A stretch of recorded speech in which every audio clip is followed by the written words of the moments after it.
All right. Hey. Hi, Romella. Hi, Zonke. How are Hello, you? hello. I'm good. How are you doing? I'm doing well, thank you. I'm so excited you're here for our didactic interview. Uh, I think this is a unique format that we've selected, and yeah, it's just great that we're going to be able to dig into these. No, definitely. Thank you so much for the opportunity. And of course, it was going to be even more exciting if I were in the room. But of course, we just need to utilize technology the best way we know how. So excited to be part of this conversation. Sounds good. So, do you have a Yeah. question for me? Yeah, definitely. I think, Romela, to kickstart this whole discussion, my first question is more related to the executive order that we all saw coming from the US in 2025, and from there was this aggressive signal or push for deregulation to accelerate AI dominance.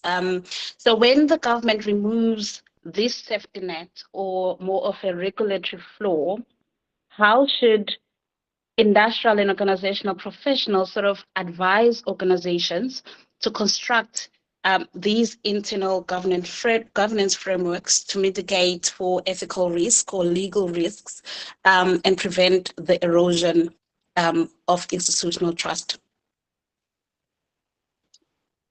Well, I advise organizations to fill the vacuum by operationalizing the UN Global Digital Compact, or the GDC, through internal accountability mechanisms. We must establish governance bodies within the technical expertise to audit AI systems, to really sort of enforce systems transparency. These frameworks are essential to mitigating legal risks, such as EEO bias challenges, while maintaining the institutional trust required for long-term legitimacy. Essentially, this creates like an ethics gap, potentially.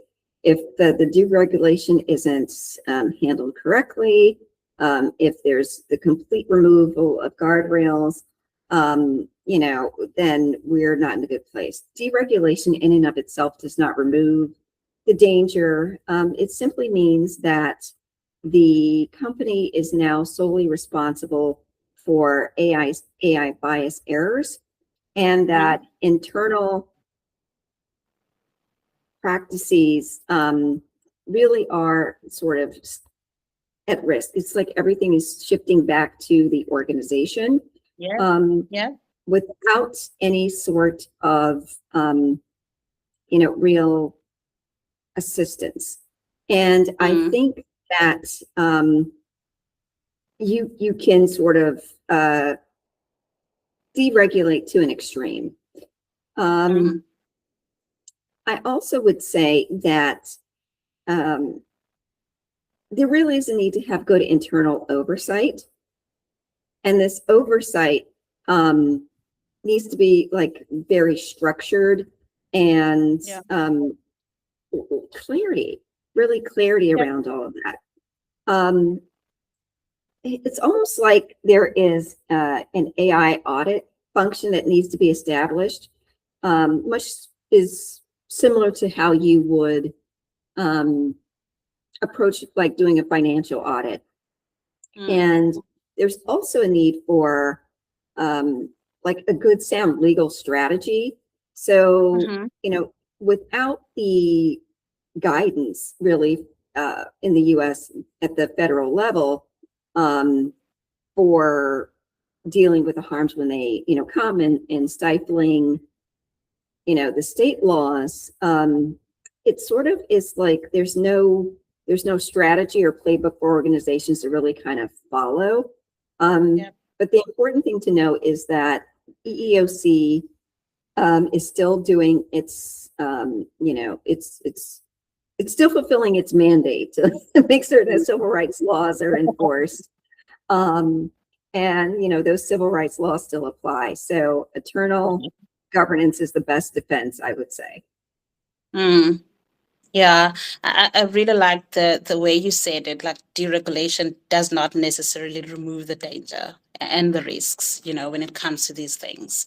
So I think that's an important one, for our organizations to think about, of course, moving forward. Absolutely. Yeah. So my turn to ask you a question. Yes. So in the past, there was apartheid. And so in post-apartheid South Africa, organizations where racism, stigma, and bias persist, what are the opportunities and risks of using AI in critical human resources decisions, such as selection and recruitment and performance management? Thanks for that question. I think that's a very important question, given the South Africans or South Africa's history.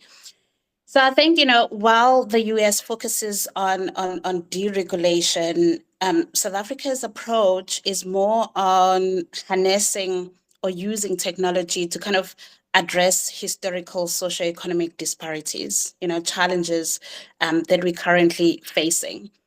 And this is particularly important when we consider, of course, our country and our history and our context as well, which is still very much shaped by the legacies of colonialism and the legacies of apartheid. So there's still ongoing inequality, right? And ongoing division that we're still feeling even in this day and age. So because of that, I think there's a real need for a more intentional and an ethical approach to basically AI development.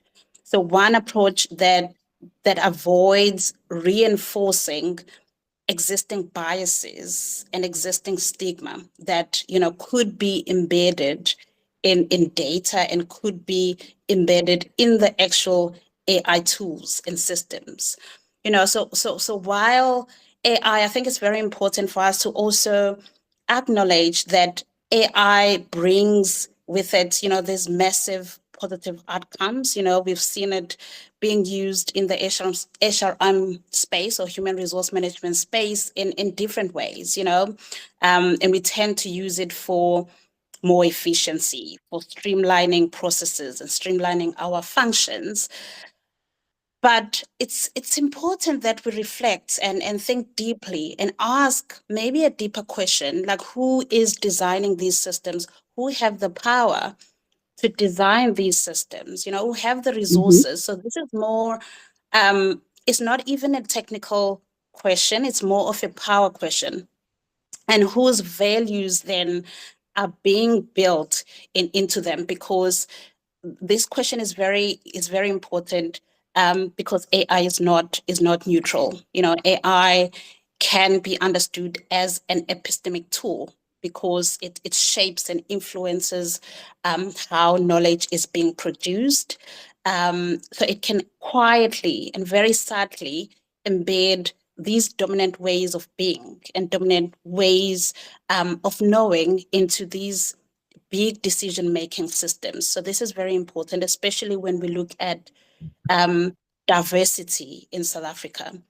So those are the things that we need to think about going forward. So there's a need for more inclusive, more ethical, more transparent approach, and even drawing from the African-centered approaches like Ubuntu, as a principle when we are thinking about the design, thinking about the making of these tools to be used in the organization. I really, really, really like how you kind of set the history there and how you all are working through that now. The idea of the restitutive justice, is really important. I think in the U.S. we're really focused on, the speed, but the priority, in South Africa is really ensuring that there's not that automation of the biases. And I like that you mentioned like the value-based design, Yeah. you know, just highlighting what IO professionals really need to be kind of doing. Yeah, no, definitely, definitely. So I have another question for you actually. I think it also relates to what you said. Um, so I think you spoke a little bit about making sure how AI fits well in an organization when you looking at organizational goals and values and the whole strategy of the organization.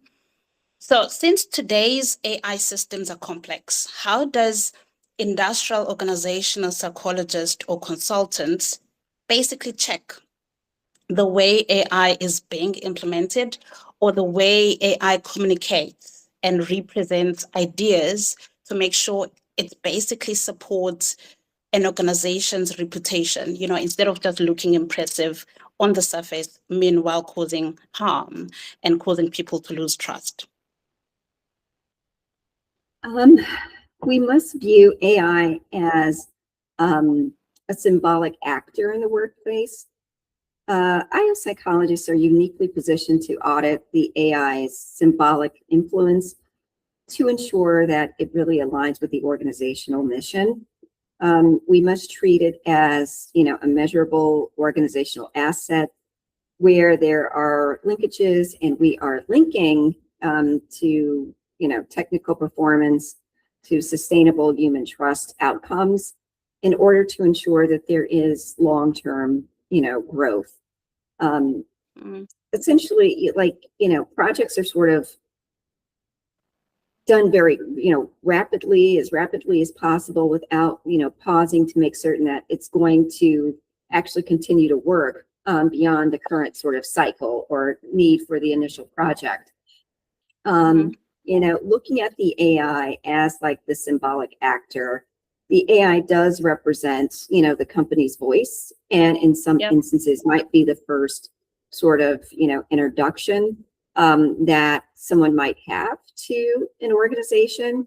So, you know, if the AI is cold or biased, you know, the company is going to be seen that way too. And trust is, you know, an asset that an organization has, but it's in very limited supply.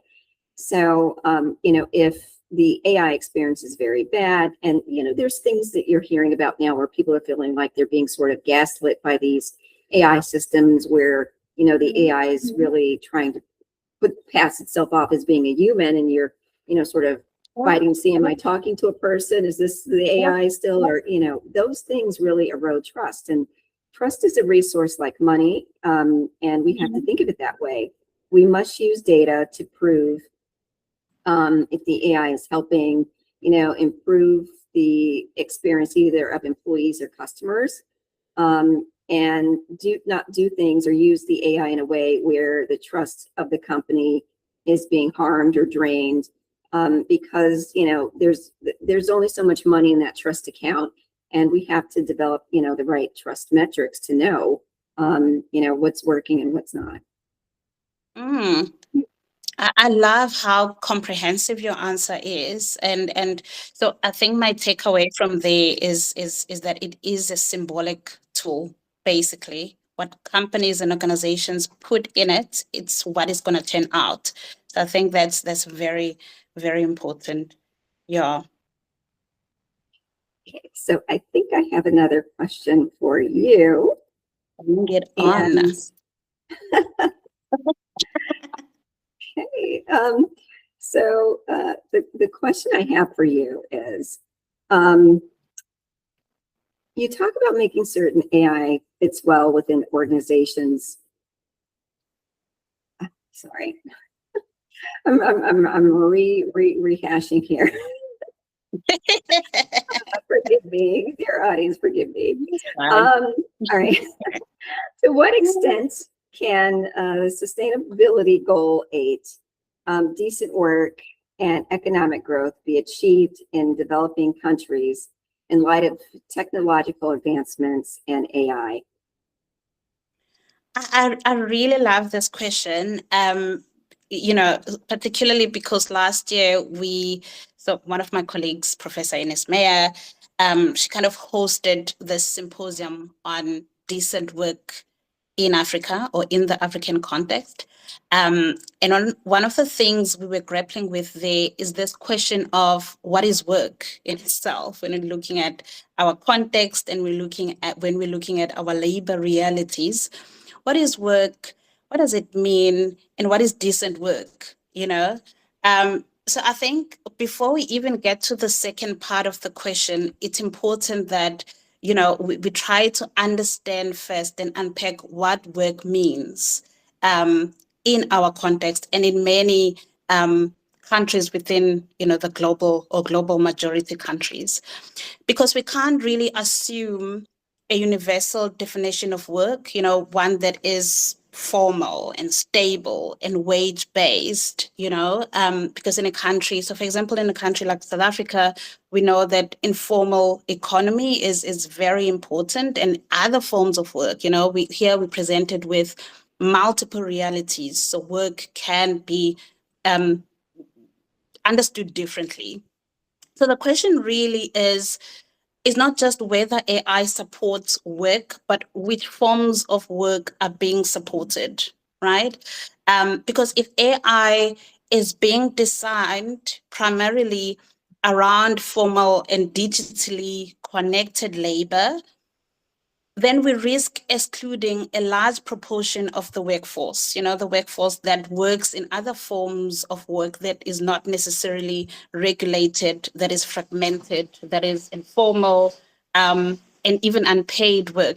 Care economy is also something that we talk about a lot. And so this is where digital divide can also be a real concern, when we're talking about who really benefits from AI and who gets to drive these advancements. And, because if we don't really think, or if we don't rethink what we mean by work, then again, AI risks reinforcing a very narrow version of it. So one that excludes the realities of many people, especially in global majority countries and global majority context. So this is where I really think also as industrial and organizational psychologists have a critical and important role to play. So there is an opportunity for us to be more actively involved in ensuring that AI is shaped ethically and contextually so that it addresses organizational challenges across all forms of work, not just the formal sector. So I think that's the whole point, and we need to start thinking and rethinking about what work means, and how to harness technology to address IO challenges even in other forms of work, not so typical forms of work that are presented by stability and formality. Yeah, I mean, I think the whole idea of what is work is something that we're all going to be struggling with in some way or form, because we are, essentially watching work opportunities shift dramatically. I think there is psychological risk that AI makes work feel robotic and lonely, maybe pushing people to kind of like the breaking point, and then not really being able to kind of trust the organization to, ensure, the stability that they've had in the past. There is, I think, a global impact. And I think that there is a question about alienation and just, it may impact, it's probably likely to impact emerging, economies more directly, but I think it's going to hit everywhere. Yeah, definitely. I think also we must not forget about the positives in this, because I think they are there in terms of AI, producing other forms of work. I think that's also coming into play. But again, I think we just need to be more intentional about how these systems get placed and implemented. Yeah. Absolutely. Absolutely. There's definitely some exciting things in the future of work. Definitely. It is exciting. Okay, Romella, let's move to your question. So this one is around betrayal aversion, with psychological research that highlights betrayal aversion when highly agentic AI systems fail. So in the context of performance management or critical decision making, what specific design or communication strategies should leaders deploy to manage human expectations and maintain employee trust when AI errors occur? So I know that was a mouthful, but I hope you got it. Yeah. So I would say, to preserve psychological safety, we really have to introduce AI tools with radical transparency. We focus on job redesign for augmentation. Again, focusing on those sort of repetitive tasks to offload to the AI, while, in theory, the humans are able to focus on more complex problem solving or higher level order, activities. By framing the AI as a collaborative partner or, think partner rather than, an infallible authority, I think we can kind of manage those expectations and really sort of prevent the psychological cost of betrayal aversion. I mean, and just to like provide that, it's like, when people don't necessarily or if people are led to believe that the AI is supposed to have all the answers and something happens and, they rely on it without doing their own checking, which is never advised. But if they do that, and it ends up not being right, then they do feel like there's, a betrayal that's occurred. So they're less likely to want to continue to use it, which can hamper, the adoption of it. So, just kind of that's what we mean by, betrayal aversion. And sorry for not giving that definition offset. But with the radical transparency, we must be, 100% honest about what the AI can and cannot do before it starts working to preserve that, psychological contract that is formed between, the user and the AI system, the agent, the think partner.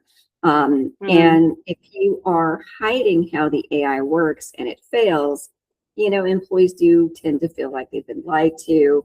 So, being 100% honest in terms of the design, the interface, what has been fed into the AI, how it's updated, who decided how it was going to work, all of those decision-making points, and how, it came to be, then employees are going to, kind of look at the solution being presented warily. And that also would potentially negatively impact the belief that it's there to be, an augmentation tool as opposed to like a replacement. So having that, transparency really does help. It's like we design jobs so that AI handles the repetitive tasks, like what we used to call automation, while humans focus on, the higher level problem solving, creative work, the novel solutions. And the AI is really supposed to help humans be better at their jobs and not replace them. And I think when organizations try to take these sort of short, try to get these quick wins with, savings, it's really what you kind of see in maybe some customer service contacts. It's not good because then you've got people not really wanting to rely upon it at all. And, it should be framed as AI as being like the junior think partner rather than all knowing. And so people aren't necessarily devastated when a glitch occurs. They can trust it and they know that they can rely upon it, and just think of it as like, in some ways, a helpful research assistant or a research, intern. That's what I would kind of say is the Yeah. best way to sell the AI to the company. I love it. I think also I see it's training and development playing a big role in this because even though we do have these tools, we also sort of need to be trained how to use these tools, basically, you know. And because I'm working in the academic space, I always see this with my students as well in terms of their relationship with AI. And I always think about the importance of training, you know, individuals in whatever spaces, whether in organizations or any other spaces, to be able to use the tool rather than the tool using you, basically. Yeah. Oh, Like a absolutely. partner. Absolutely. Yeah. Yeah.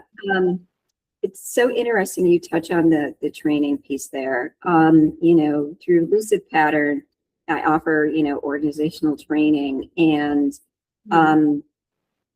not everybody can get the AI to do the same thing. And so the idea of, you know, having that technical knowledge as the human and then interacting with the AI, you know, is paramount, but knowing how to use the AI is the other part of it. Both of those things have to be there. But I think I have another question for you. Thank you. Yes. Okay, so let me see here. Our next question. What is the AI's role in promoting health and well-being? What are its organizational, ethical, and cultural implications? Yes, that's also a very important question to think about in this discussion. I mean, health and well-being is at the core of what we do as IO consultants and psychologists. And because AI is developing rapidly, we can also think about the benefits it offers in the space of health and well-being. But again, I mean, I keep on emphasizing this real important point of being careful in terms of how we use it, because a lot can happen. And especially when we think about this, I mean, well-being, AI should not simply become another tool for monitoring and controlling employees, more like a surveillance tool. So it should be that, you know, that tool for surveillance, because there's a real risk that systems designed to support employees can instead become tools for monitoring and for controlling, and for, most importantly, for masking inequities, right, and trauma. In one of the examples that you made, Romella, you said, you know, sometimes, you know, you were speaking about the trust element, you know, to say when employees try to interact and then they're interacting with this robot or chatbot or whatever. So some of them, they may feel mistrust. So this is what I'm talking about, because it can easily mask inequalities and trauma. So this is especially important in contexts like South Africa, where experiences of work and experiences of stress and well-being are pretty much shaped and influenced by deeper social realities, you know, including inequality and intergenerational trauma. So if AI systems are not designed with this context in mind, they may overlook or even mask these lived experiences. So we must think about how to harness and use AI for sustainable health and well-being. And that issue of context, culture, and trauma is very important, you know, because there's a strong need for locally grounded and context-aware AI systems. So that's why I think it's very important that everybody chip in terms of the design. You know, it's more easy for me to say that, but I think it's also hard, you know, because as I said, this depends on who has the resources. So we should always go back to the drawing board and say, how do we integrate and even integrate marginalized identities and marginalized voices into the design of these systems so that we don't harm as we implement all of these nice and AI technological interventions and tools in the workplace.